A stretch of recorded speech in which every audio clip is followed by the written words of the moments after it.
Welcome to Your Education Matters, a source of information about British Columbian education. Your Education Matters features the voices of professional educators and other education stakeholders. Gino Bondi, principal of John Oliver Secondary School in Vancouver, earned bachelor's and master's degrees in English at UBC prior to completing SFU's professional development program in 1996. Mr. Bondi served as a teacher and counselor at Gladstone Secondary School for 8 years prior to becoming vice principal for 4 years.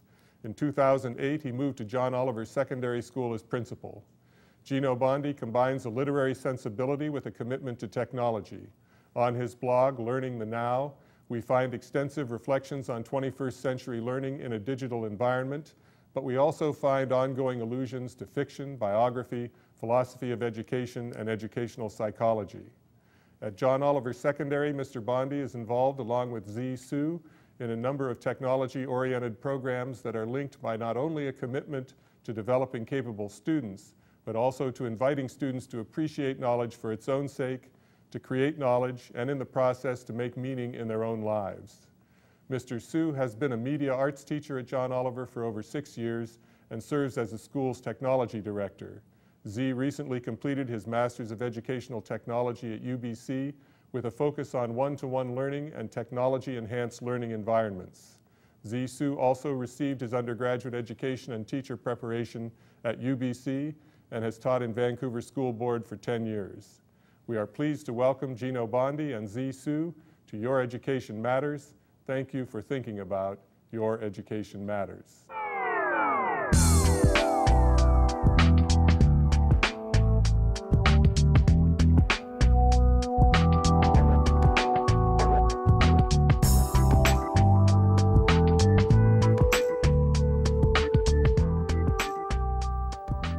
Gino, I'm wondering if you could trace your career path for us from having a master's degree in English to being a Montessori teacher and now being a principal. Absolutely. Thank you, Paul, for having both Zhi and I here today. It's a real honor. I think I took the long way around to get to education. I was 29 and finished my master's degree and was about to pursue PhD studies and realized with my wife-to-be that teaching modern British fiction at Red Deer Community College wouldn't have been a good career choice. And so we stepped away from that. And almost out of default, I guess, I went into education. I was a substitute teacher for a time in the independent system and liked working with kids. And I thought this was, this would be a good move for me.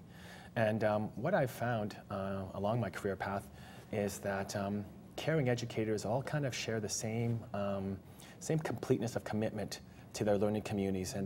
And when the fit's on them, as Yeats would say, nothing else seems to matter as the matter at hand. And I've been very lucky and blessed in my time as an educator to have certain mentors that have given me these fits of inspiration, if you will. At Gladstone, I helped develop the first Montessori program, high school in British Columbia, and had the good fortune of being under the tutelage of Tom Grant, who's now the superintendent over at Coquitlam. When I went to Vantech as a vice principal, my principal there, Dave Turpak, actually gave me artistic license to follow my passions, help develop a humanities school, and work on the First Nations programs. And now at John Oliver, I'm blessed to have a staff like Zhi and all the others around me that on a daily basis seem to view that the matter at hand is the most important, which is getting our kids through and ensuring their academic success and really emotional well-being. So for me, I think it's more than just a career. It's really a passion, if you will. It really defines who I am.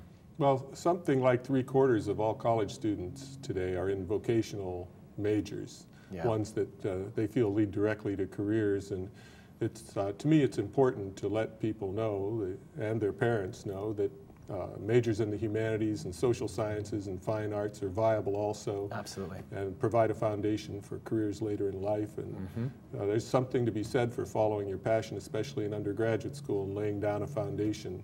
You use the humanities, I notice, in very creative ways as I look at your blog and the work that you're doing at John Oliver. Absolutely. I always think, Paul, that if I'm writing an essay on Arnold Bennett for 10 people, or making a difference in the impact of lives of 1,200 kids for 40% of their waking hours over 5 years, I'll take the latter anytime. And so it's been a right move for me. Yeah, thank you. Zhi, would you give us a similar background on how you've reached this point in your career? Yes, Paul, thank you. This is my 11th year of teaching, and I spent the past 7 at John Oliver Secondary. and I feel very fortunate to have experienced a number of roles at John Oliver.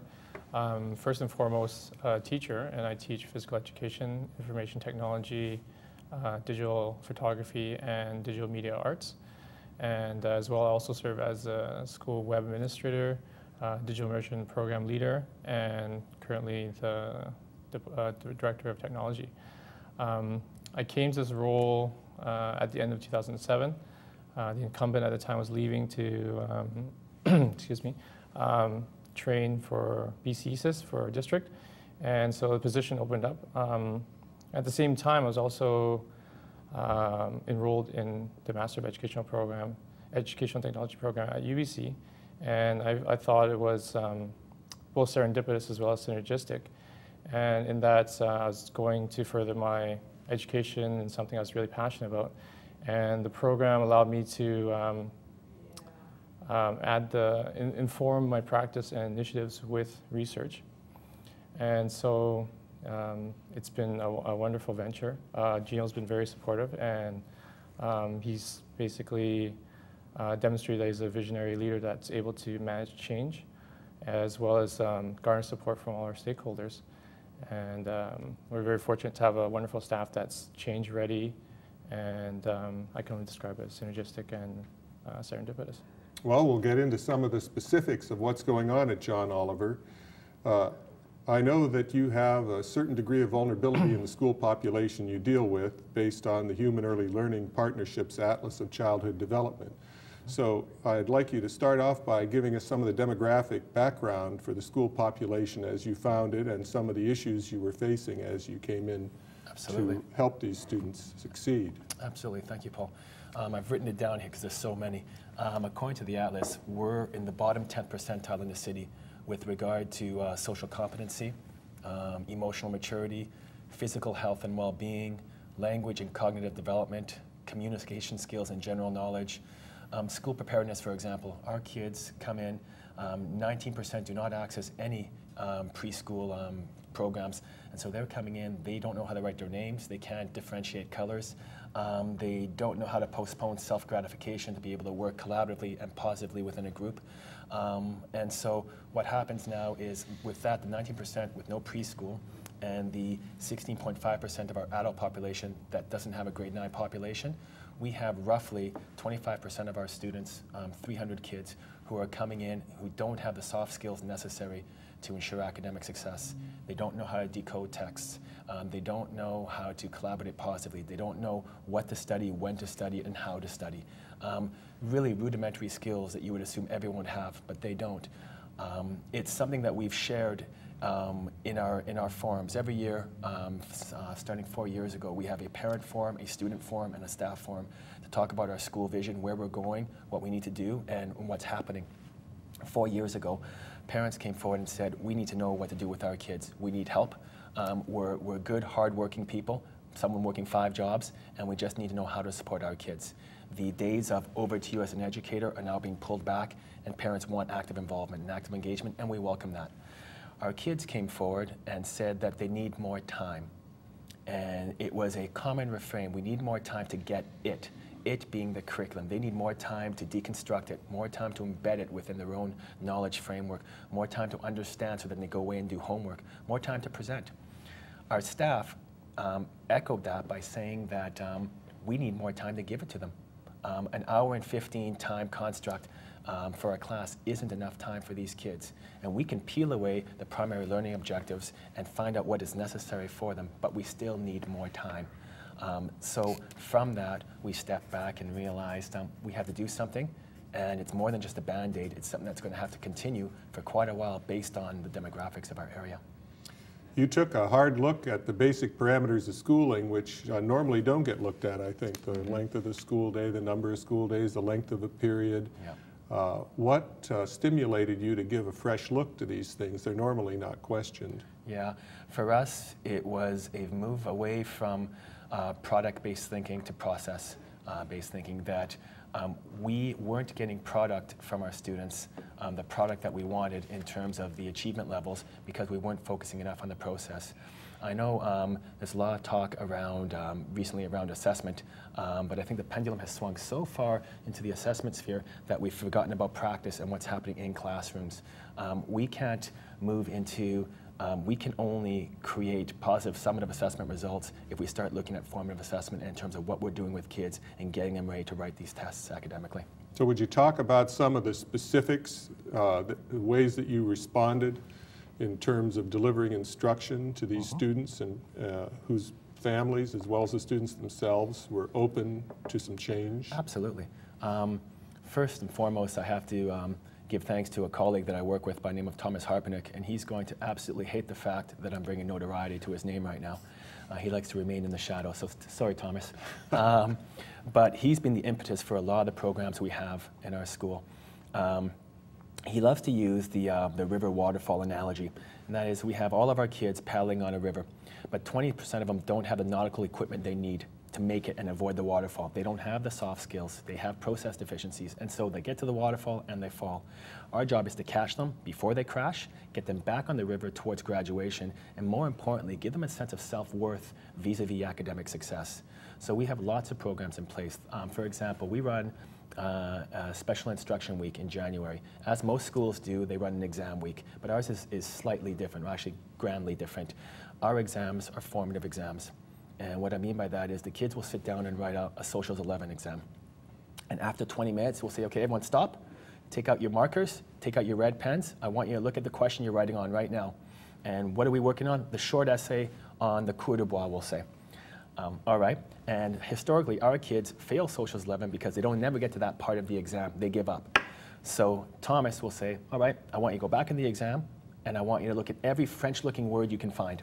And some will say it's a trick or it's a gimmick, but it's a process. It's test-taking skills are skills. And so our kids go back, find all the French words they can, and together put something together, which they never would before. Now, it may be nonsensical. It only may make them might get them 1 or 2 out of 6, but it's a mark to get them through. So there was the first step. Now what we do is in April and May, we find every student who has 45% or less in any of the government exams, examinable courses, Socials 11, Math 10, English 10, Science 10, English 12. And over 10 weeks, they have 2 evening sessions, 2 hours each, 40 hours of instruction. And we work on it, we work on getting them towards the exam and getting through the exam.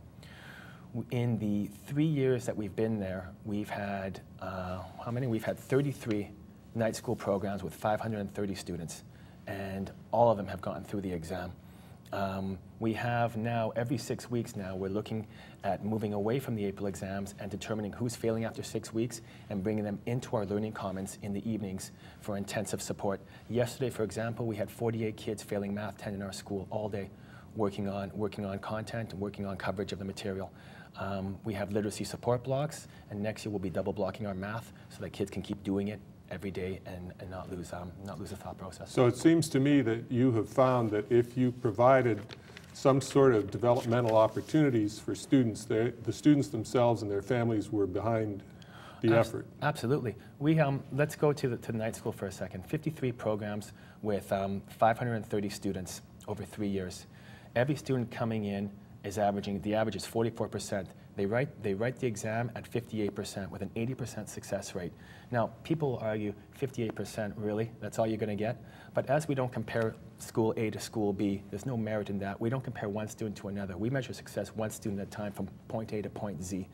With that comes a sense of belief, a sense of connection, a sense of self-worth, and the payoff is cultural as well as academic. Example, before we started these programs, we had 412 kids in the school who missed over 100 classes a year. Last year we had 52. 4 years ago we had 87 kids with 200 absences. Last year we had 6. Our graduation rate in 4 years has gone up 9.7%, whereas the district or the province has gone up 1.1. Last year, to make it anecdotal, we had 2 fights last year in the school. One of them was brother on brother, so we don't count it. The second one was between 2 boys, 2 of our biggest, baddest boys in grade 12. And the one boy swung at the other boy because he was tired of being made fun of that he didn't make the honor roll. We're talking honor roll at JO. And it's all about success. The long-term impact is that the kids who are going in these night school sessions are kind of acquiring those soft skills that are making them successful the following year. Where we fall down is that transition from grade 10 and 11. We've got a district that averages 94% in terms of moving kids forward from 10 to 11. We're only at 88. And the reason why is that grade 8 textbook with 200 pages is now a 450-page textbook in grade 10. Our kids don't have the literacy levels, don't have the decoding ability, and so they need these programs. Based on the Atlas of Child Development, it's a program that's going to have to continue for the next for the foreseeable future, really. And it's not really, I don't view it as a Band-Aid solution. What we're doing is we're creating capable students. What we're not doing is creating good thinkers. And that's where the technology comes in, and that's where the impetus of most of our initiatives now are leading us. Okay, we'll return to that theme in just a moment. We'll be back. One of the issues that I think we have in our society is that when people think of law, they often think of people being charged with crimes. But beyond that, people don't look at the regulation of how credit cards are used or how land gets transferred if you buy a house. Law governs all of those things. Once we have become an urban world, which we've all become, we need laws to regulate how we interact with each other. The parents entrust the school system with their children to teach them what's really important. And if you ask parents what they think is important, it's those citizenship values. Yet somehow we stress the other. This is very common now, that kids will be taking 2 sections of math every day. One of those should be on social, legal literacy. We have to play a role in shaping the kind of society that we want, and law is a tool to do that. Gino, you differentiate between developing capable students and creating good thinkers. Mm-hmm. So would you explain to the audience and myself what the difference is Sure. in your mind? Sure. You know, I think that that distinction finds clarity if you frame it within Gardner's theory of the disciplined mind, the creating mind, and the synthesizing mind. Being a capable student involves depth. For me, being a good thinker entails breadth and stretch. Right now, a large portion of our population, student population, are trying to become capable students. And what I mean by that is we're trying to instill with them the idea of a disciplined mind. And with that comes a lot of the rudimentary things that you take for granted. The soft skills like how to take notes, how to set yourself up properly for homework, how to access information, how to decode text. And they serve as building blocks, really, and the key to learning. Without these, you can't move forward. You're stuck in a quagmire of really mediocrity. So that's where the majority, not the majority, but I would say maybe 30% of our students are. But we're a comprehensive school that has many other types of kids, high-end special ed kids. And so what we're trying to do now is, okay, we're getting kids through. Our graduation rates are a reflection of the fact that we are putting time into giving them a disciplined mind. Now, in order to create a good thinker, we want to develop within our students, I think, the powers of synthesis. And what I mean by that is we want them to be able to survey a variety of sources to, on their own, determine what's important and what's worth paying attention to. And then from there, putting it together in ways that make sense to themselves and ultimately to others around them. Zhi likes to call it artifacts of learning. For us, it's about artifacts of learning, but what we want to do is try to facilitate it through an inquiry-based style of learning where kids will follow their passions along this pursuit of knowledge, and most importantly, within the collaborative dynamics that we set up, invite their peers along with the discourse. So you have that secondary curriculum coming. Here it is from the teacher. Now that peer-to-peer discourse is going to lengthen it and stretch it. Ultimately, what we want to do is create students that have creating minds. Once they have enough discipline and sufficient synthesis, then hopefully they're ready to confidently take that leap to beyond what is known, to stretch out meaning. When people talk about personalized learning, they're talking about that creative piece, but what they don't understand is a lot of kids can't personalize their learning. Our kids can't personalize their own breakfast, a lot of them. And so how are we going to get them there? Without those other building blocks, without the disciplined mind and that synthesis, you can't get the creativity. What we have now, I think, at our school is really a blend of it all. We're paying attention to those who have to get through, and for a lot of them, they will be in that discipline paradigm for the next 5 years. But we're also now creating programs that will allow kids to stretch themselves. Those who are still trying to figure out how to develop a disciplined mind, we're going to give them opportunities to develop their powers of synthesis. And those who are there are going straight to creativity. Okay. These students, typically they'll go home and there'll be no one around. Sometimes their parents will be working, and so they've essentially become independent learners without any support.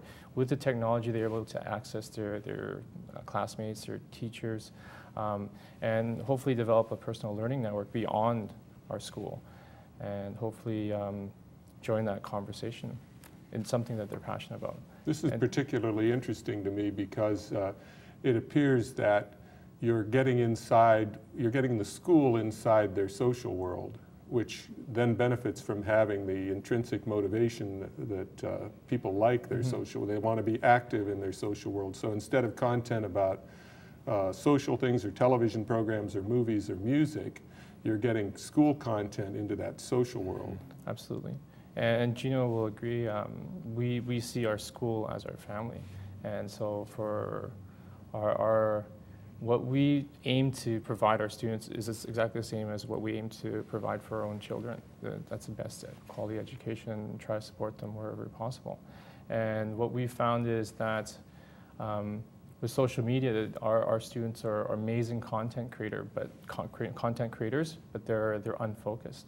And what we're trying to do is we're trying to leverage the social media so that we can bring them on our side and hopefully guide them into the right direction that will support them and hopefully enrich their academics. There's a real power of narrative in our community and a wealth around that face-to-face construct. What the technology has done is it's not the driver, but it's the vehicle. To move kids, as Cardwell, as Steve always talks about, getting kids to move from doing to engaging. Our kids historically would come to school and just do education, and those who were good at doing would do well, and those who didn't would give up and just skip out and disappear. By getting them to engage, they're now going at their own time. We're teaching them how to use social media for more than just downloading YouTube. But the key is they're coming back now with their devices and they're excited. They want to come to school next day because they don't have the social networks that extend far outside the school as kids west of Canby. They want to come back in and share it with us. This is the extension of their home, and they want to work with kids. So the technology brings them in there, and now we can start working on collaborative dynamics. We can start working on inquiry-based learning vis-a-vis the technology. So it's exciting times. Zhi talked about the one student with the written output. He's now our top kid in digital immersion in grade 9. And he's just flying, and he's a kid who just did not engage with school all the way through elementary. Zhi, how do the teachers come into play with this? Give me what it looks like from the teacher's point of view.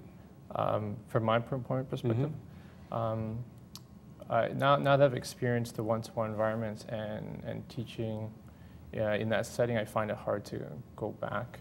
I think the technology has enhanced the curriculum. We talk about all these technology initiatives, but really they're not technology initiatives, they're curriculum initiatives. And I've carefully selected the types of technology that would actually enhance the curriculum. And so in looking at that, I take, let's say, like a lesson, and then I say, well, how can I apply this into my practice? And for instance, something like physical education, I'm currently teaching physical education in a unit teaching wrestling. And instead of doing the traditional skill assessment, okay, perform the skill, or write a test on the theory or the rules, I've asked them to create a video. And this video essentially is a choreographed match, and they have to come up with stage names. And also choreograph a match while having color commentary. And so they have to perform a takedown, a breakdown, a turn from prone position, and a pin, and perform this basically accurately. And so they have to do the research. They have to go and investigate, well, what is a near arm far leg technique? And so they'll perform this match. They'll learn the intricacies of the skill, but also they'll talk about it And in doing so, they're creating something that's more meaningful and long-lasting. I said the number one thing for me is I don't want to put guidelines because I don't want to stifle their creativity, but as long as they meet the criteria, and I want them to have fun. That's the big thing for me. And so far, they've been having tons of fun. And I think it's a more meaningful and long-lasting form of assessment. And you said you can't imagine going back. No, no. Once you go one-to-one, it's very hard to go back. Yes. Thank you very much, both of you, for sharing with us the work that you're doing at John Oliver Secondary. We'll be back in a moment.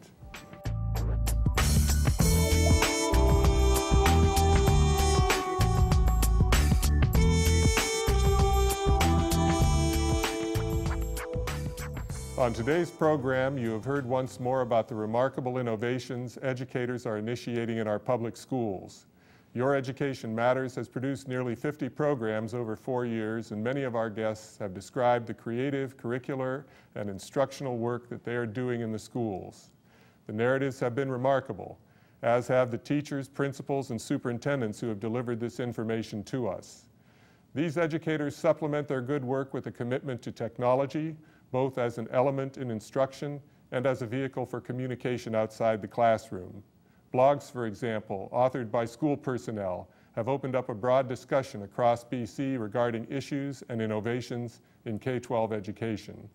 The school world and the social world of students are merging in a manner that motivates. As an educator, I feel a disconnect between these documented efforts at renewal and the dominant narratives of politicians and media. I don't think these other professionals, that is, professionals who are not trained and experienced educators, have an accurate and analytic understanding of teaching in our public schools. They bring the logic and values of their own professions to their appraisal of education. For example, they undervalue the importance of student engagement that comes from intrinsic motivation. Good teachers are primarily motivated by feelings of success in the work of their students. Like a parent, when a teacher sees growth in a young person, if they have contributed to that achievement, the teacher has a deep feeling of satisfaction, a kind of satisfaction that athletes have from winning a game, or entrepreneurs have from a profitable venture, or an artist realizes in gazing at their completed work. Satisfaction is a source of meaning for people. Teaching is rich with meaning, but you know that. Thank you for thinking about Your Education Matters.